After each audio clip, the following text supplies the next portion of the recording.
Wabarakatuh. Waalaikumsalam warahmatullahi wabarakatuh. Waalaikumsalam warahmatullahi wabarakatuh.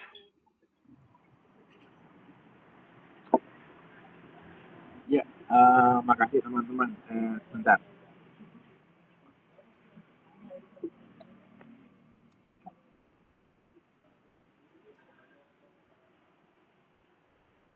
Gimana ya? Ini aja ya.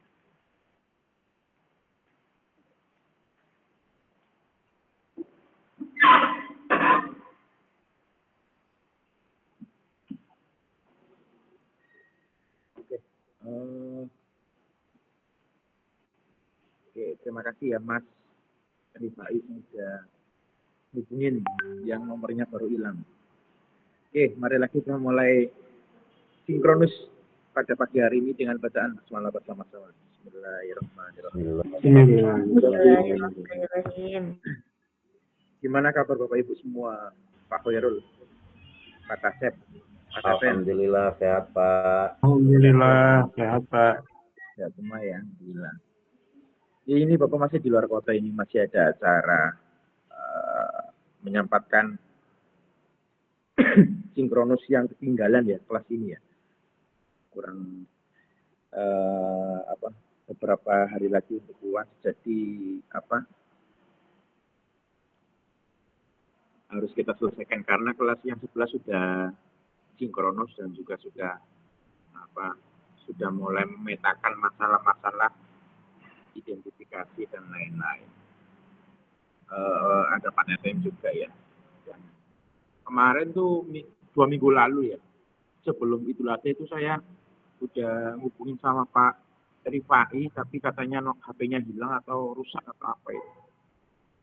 Jadi sudah tentu dihubungin ya untuk perkuliahan pada saat itu. Oke, langsung aja kita mulai ke ini. Saya share di mana? Share di grup lah ya materinya ya.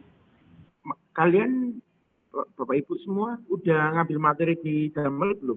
Sudah saya upload itu, ada banyak sekali kayaknya tuh yang harus Bapak Ibu baca. Sebentar. Sudah Bapak Ibu, sudah ya? Ada ya? Setiap minggunya ada Pak Dok. Ada ya? Iya. Itu saya share itu untuk yang materi selanjutnya itu ada di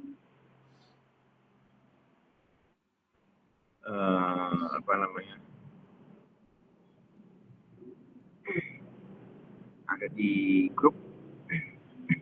Sebenarnya kalau kita membahas tentang pendekatan atau metode analisis data dari pendekatan kualitatif maupun kuantitatif itu tidak jauh berbeda Bapak Ibu. Bapak Ibu kemarin saya suruh untuk kualitatif ya, apa kuantitatif? Kuantitatif ya? Kuantitatif. Kuantitatif, oke. Sekarang saya lebih, ini kurang lebih 1 jam ya Bapak Ibu ya. Nanti jam 9 kurang seperempat atau jam 9 saya mau check out. Ini tadi 7:30 ya, saya baru sarapan itu. Lagi sarapan. Ini hari ini mau ada rencana mau ketemu sama, nggak tahu nunggu Pak Rektor gimana. Judulnya beliau hari ini. Oke. Nilai UTS udah saya koreksi semua. UTS-nya gampang ya Bapak Ibu ya. Ternyata saya tuh baru ngeh ternyata UTS-nya gampang gitu.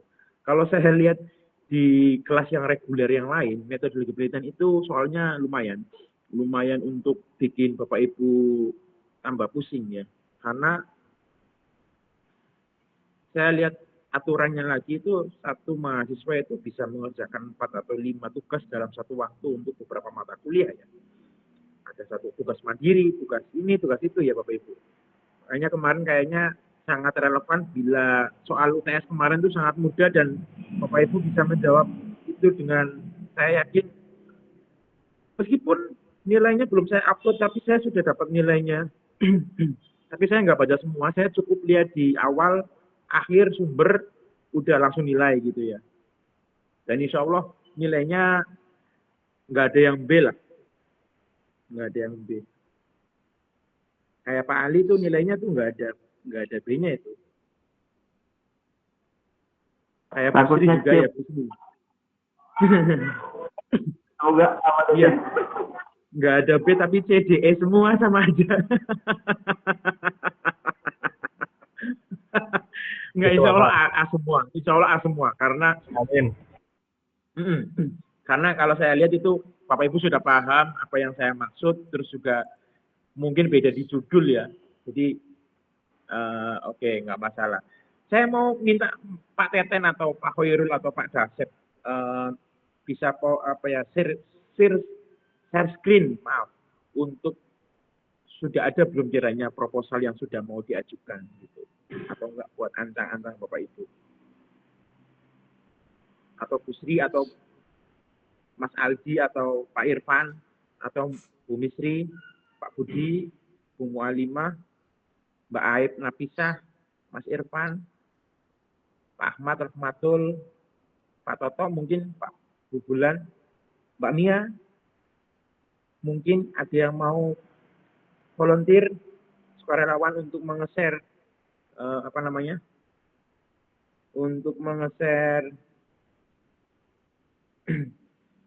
untuk mengeser proposal Bapak Ibu.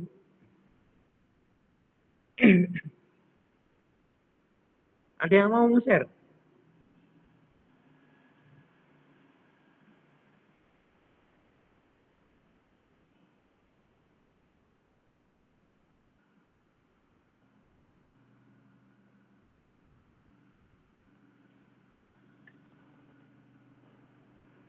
Ada? Siapa yang mau nge-share di sini? Saya bahas satu contoh aja maksudnya.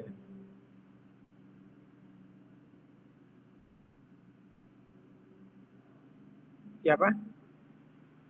Nggak mungkin kan saya share proposal tesis saya, nggak mungkin kan ya? Atau disertasi saya kan nggak mungkin. Itu terlalu sempurna itu nanti. Saya nyari yang ada salahnya. Nah, kira-kira gitu. Silakan. Siapa yang sudah atau sudah punya atau sudah punya pandangan yang Masih mau bongkar-bongkar share? dulu.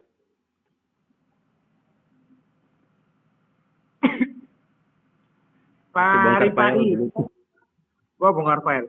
Pak Rifai, saya minta tolong untuk yang di grup itu di share screen di sini, Pak Rifai.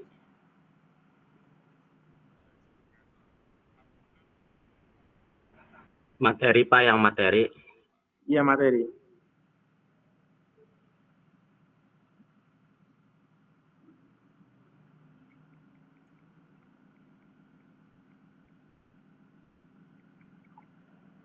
Siap Pak, siap.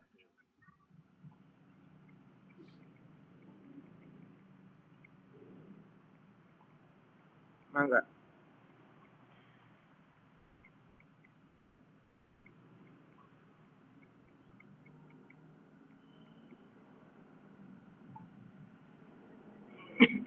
Bentar Pak, cari letak share screen-nya Pak. Soalnya ini gambarnya tulisan semua. Nggak stabil. Oh, nggak stabil.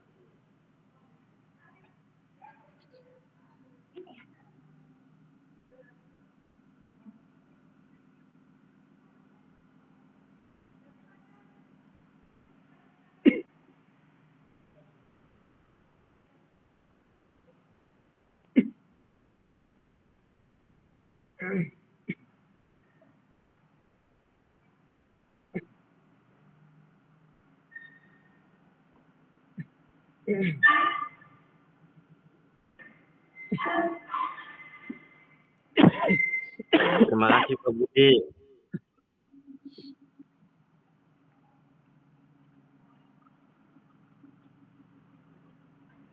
Gimana?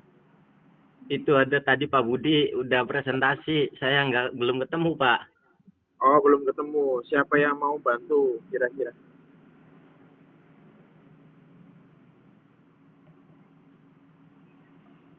Pak Ali mungkin bisa bantu Pak Ali. Pak Ali atau Pak Teten? Pak Teten. Ini sudah muncul Saya itu kebetulan belum? lagi Lagi nggak pakai laptop Pak, pakai HP. Pakai HP ya. Sama Pak Adi, sama Pak Daten, saya pakai HP juga. Padahal kan lokasi banyak kelihatan banget ya.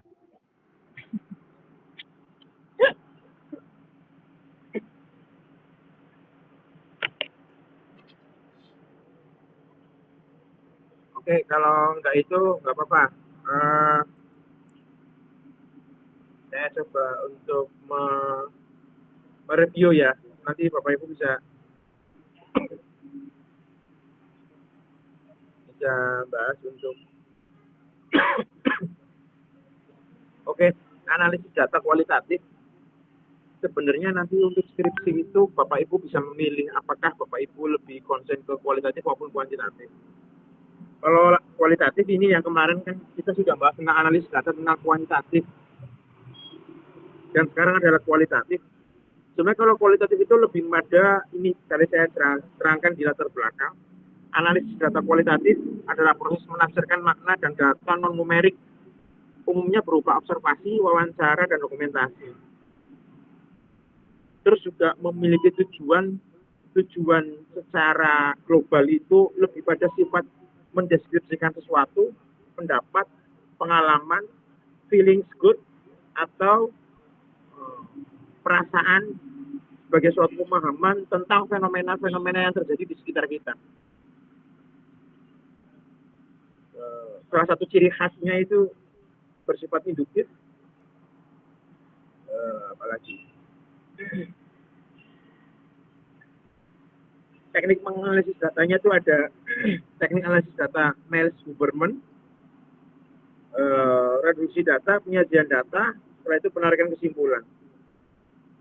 Termasuk validasi data, ada triangulasi, memberikan cek, audit trail, terus keterlibatan dalam penelitian, dokumentasi, dan juga pendeskripsian terhadap seluruh akses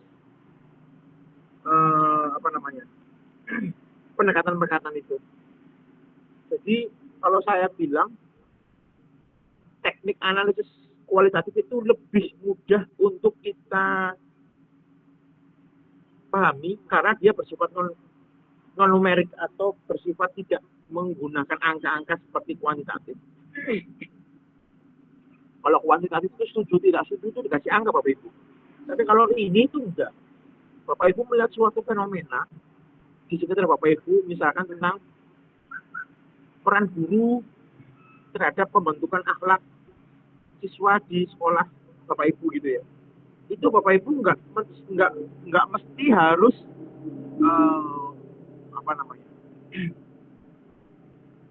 menjabarkan bagaimana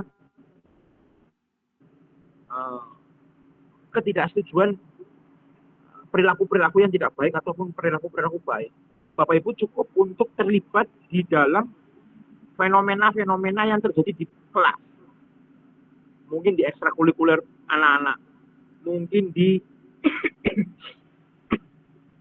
lingkungan sekolah. Di lingkungan keluarga mereka. Bapak Ibu ikut terlibat dan ikut melihat bahwa fenomena itu bisa jadi sebuah bahan utama dalam mendeskripsikan pembentukan karakter dari anak tersebut. Juga terhadap pengalaman melalui wawancara dan observasi. Misalnya anak satu persatu, terus habis itu dipanggil, terus dilihat bagaimana kegiatan mereka sehari-hari di sekolah maupun di luar sekolah, ngikutin madrasah diniyah misalkan, ikut Karang Taruna, itu sebagai media dalam pembentukan akhlak anak-anak. Itu bisa menjadi bahan utama bagi mereka, terutama bagi Bapak Ibu sebagai peneliti dalam merumuskan dan juga menyimpulkan bagaimana pembentukan karakter anak. Itu salah satu contoh. Tapi berbeda dengan kuantitatif. Kuantitatif itu harus terukur Bapak Ibu. Dia bersifat numerik. Ya, jadi karakter akhlak itu diukur melalui skala angka-angka. Tapi kalau kualitatif itu tidak diukur dengan angka-angka. Dia diukur melalui fenomena dan pengalaman empiris dari masing-masing individu. Jadi sama-sama judulnya sama, cuman pendekatannya berbeda Pak Hoirul. Yang satu menggunakan terukuran angka, yang satu tidak menggunakan terukuran angka. Terus pertanyaan dari Pak Ali berlanjut, Pak, terbaik mana Pak kira-kira? Yang pakai angka atau pakai non angka kira-kira gitu? Kalau kita menggunakan keinginan apa ya, secara pasti melalui sampel-sampel atau apa populasi secara tertentu itu, maka data kuantitatif bisa dijadikan data yang paling valid. Tapi bila itu kita bicara secara global, secara lebih makroskopis, maka pendekatan kualitatif lebih bisa diterima secara global daripada pendekatan kuantitatif. Terkadang ada apa tadi di tekniknya itu ada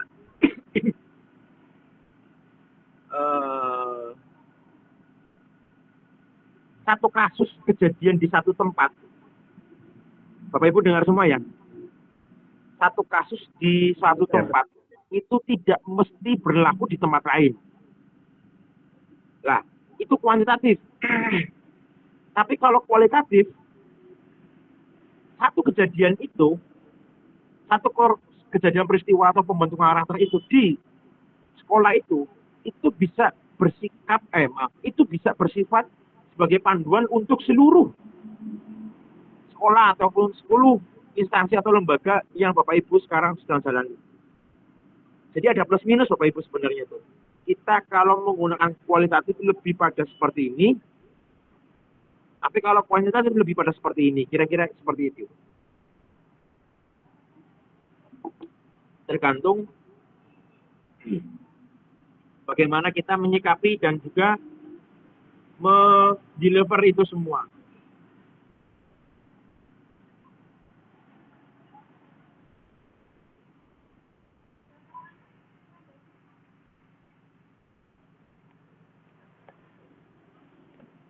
Gitu Bapak Ibu.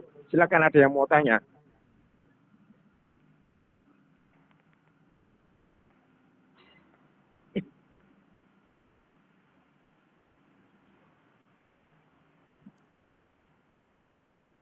Silakan ada yang mau tanya.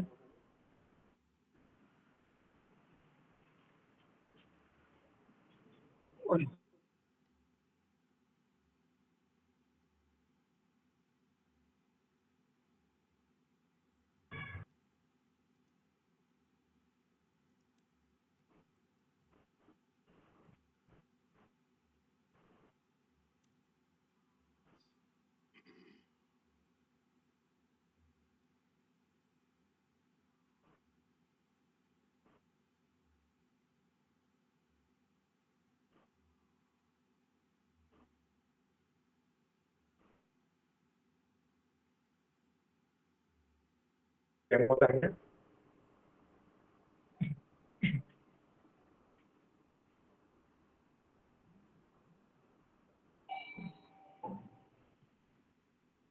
Silakan Bapak Ibu, ada yang mau tanya terkait penjelasan saya tadi?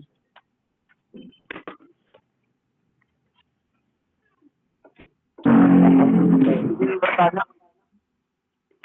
Apakah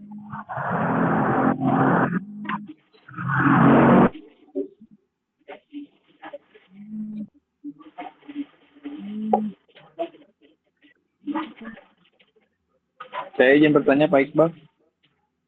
silakan. Ya tadi kan menurut Bapak perbedaan kuantitatif sama kualitatif itu, kalau kuantitatif pakai angka-angka numerik, kalau kualima tidak gitu Pak. Tapi untuk segi pengerjaannya Pak, kira-kira lebih susah yang mana? Terus kalau saya lihat di beberapa lulusan dari mahasiswa, biasanya kualitatif itu lebih banyak gitu Pak, halamannya gitu lebih lebih tebal gitu dibanding kuantitatif. Apakah seperti itu Pak? Iya, kalau kita bicara lebih mudahnya,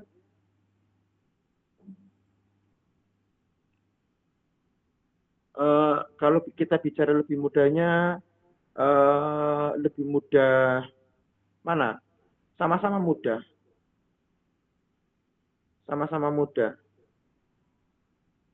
eh, sama-sama muda karena yang satu gini, saya nggak bisa mengatakan ini mudah mana ya. Tapi kalau Bapak Ibu punya kemampuan numerik dengan baik, maka kuantitatif lebih mungkin diambil. Tapi kalau Bapak Ibu lebih menyukai fenomena dan deskripsi, maka Bapak Ibu lebih bagusan menggunakan kualitatif. Nah, yang terjadi saat ini itu kalau kualitatif itu pasti banyak. Karena apa? Karena data pendukung yang harus disajikan itu harus sesuai dengan fenomena yang terjadi di lapangan. Juga data pendukung lain seperti wawancara, hasil wawancara, wawancara dengan siapa, anaknya siapa, kelakuannya seperti apa, atau kurikulumnya seperti apa, itu yang harus Bapak Ibu sajikan sebagai data pendukung. Sebenarnya lebih ke situ. Kalau saya sarankan kalau misalnya lebih cepat, mana sama-sama cepat. Tapi kalau Bapak Ibu dengan kesibukannya Bapak Ibu setiap hari seperti itu, mending Bapak Ibu menggunakan kualitatif lebih oke ya, lebih oke, lebih bisa memberikan ruang toleransi kepada Bapak Ibu. Tapi bila Bapak Ibu agak sedikit slow, maka lebih baik mending menggunakan kuantitatif. Begitu. Jadi prefernya kemana, Bapak Ibu lebih bisa mengetahui sejauh mana Bapak Ibu bisa mengerjakan. Karena gini, skripsi yang baik itu adalah skripsi yang selesai. Ya. Jadi bukan nanti judulnya bagus atau enggak, yang penting Bapak Ibu selesai terus cepat lulus S2, habis itu daftar dosen. Kayak gitu, terus pengajuan dan lain-lainnya. Itu yang paling penting. Begitu.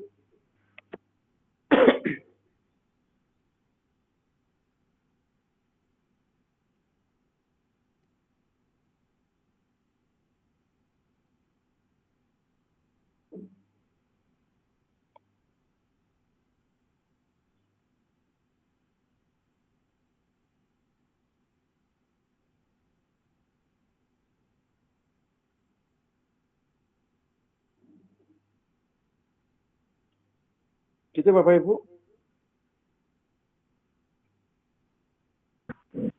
Izin bertanya. Iya, Mangga. Jadi pertanyaan ini mengarah tentang penelitian kualitatif ini ya. Misalkan nanti di suatu di suatu momen, kalau seandainya kita menggarap sebuah judul yang sekiranya itu mengarah ke sensitif atau istilahnya tidak terlalu transparansi di sekolah tersebut. Misalkan contohnya kita penelitian ini mengacu pada wawancara misalkan ya.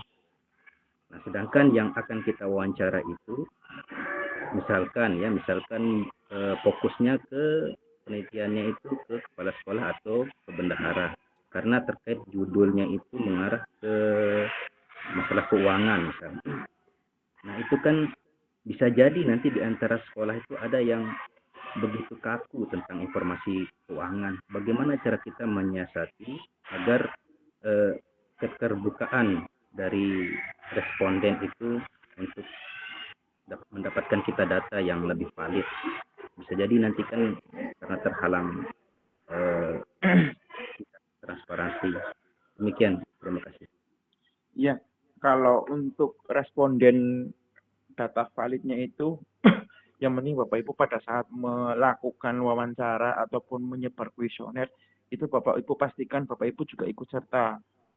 Sehingga Bapak Ibu bisa memantau ini tuh ngisinya serius atau guyonan atau bohong-bohongan gitu loh.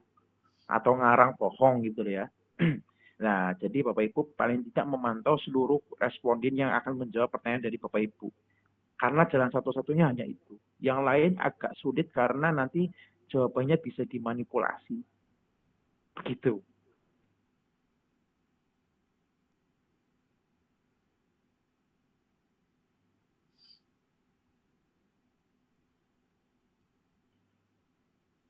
Itu. Bapak Ibu, Maaf, ini saya tinggal dulu ya Bapak Ibu ya. Nanti kita lanjut di grup ya. Karena ini saya sudah harus pergi dulu ini.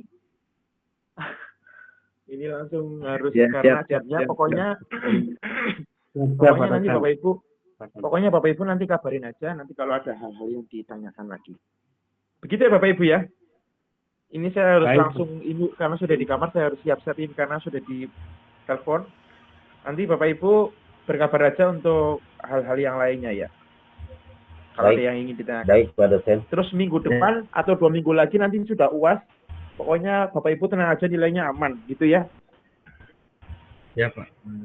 Terima Ya, kasih Pak begitu. Dosen. Terima Baik, kasih Pak. semuanya ya. Nanti absen jangan lupa di Damel. Nanti bisa absen di Damel. Silakan. Nggak ada tugas, tenang aja. Baik, Pak. Terima kasih, Pak. Oke. Terima kasih ya semuanya. Maaf ya. Ini saya buru-buru. Ya, nggak apa-apa, Pak. Terima kasih ya semuanya. Iya Pak, terima kasih atas waktunya Pak. Terima kasih ya. Oke. Assalamualaikum warahmatullahi wabarakatuh. Waalaikumsalam warahmatullahi wabarakatuh.